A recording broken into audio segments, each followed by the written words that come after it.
solidarity with Rio Wijaya from SPJICT in Jakarta, Indonesia. Rio, we stand with you shoulder to shoulder in your struggles. We have been incarcerated and are going through the court process. Throughout the Asia Pacific region, there's a lot of unevenness. We see countries like Australia, New Zealand, Japan and Korea who do have rights and do have strong, effective unions. But for the rest of the region, countries like Pakistan and India and others in Southeast Asia and in the Pacific Islands find it particularly difficult to fight against these multinational corporations. They're small workplace unions that just simply don't have the resources to fight.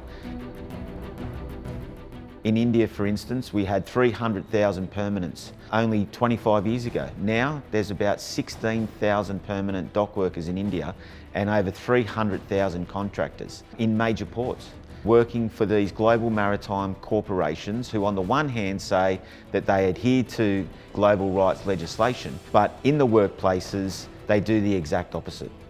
It's absolutely essential that the international come in and support their campaigns. We're gonna fight! Yeah, we're gonna win!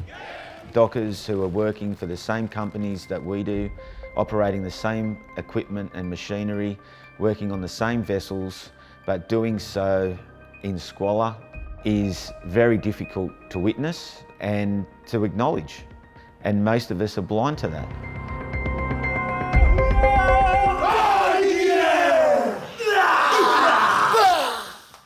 We have a big Pacifica population in New Zealand. New Zealand has a real close connection with the Pacifica people, and we see a lot of exploitation in the Pacific, be it in the ships, be it on the docks. So it's important for our members, who are a lot of Pacifica members, that they look after their brothers and sisters in the Pacific Islands. This is actually the first time I'm being part of this, the union movement, part of the ITF. I guess it involves just getting the other Pacific nations more involved in the union and also trying to organise more in the Pacific. Networking with the MUA and particularly the ITF and the work that Paul McAleer is doing, and we're involving Hawaiians through the ILWU, we're confident over the next couple of years that we will bring this group into a collective that effectively represents the needs of workers in the region.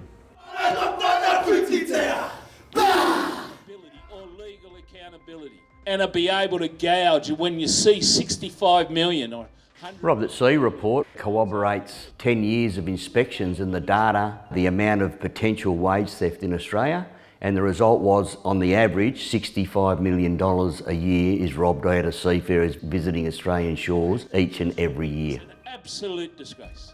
From that Robbed at Sea report, we set about increasing and expanding the footprint of the ITF Inspectorate. ITF Australia is running a campaign. It's called campaign. Nowhere to hide. Yes.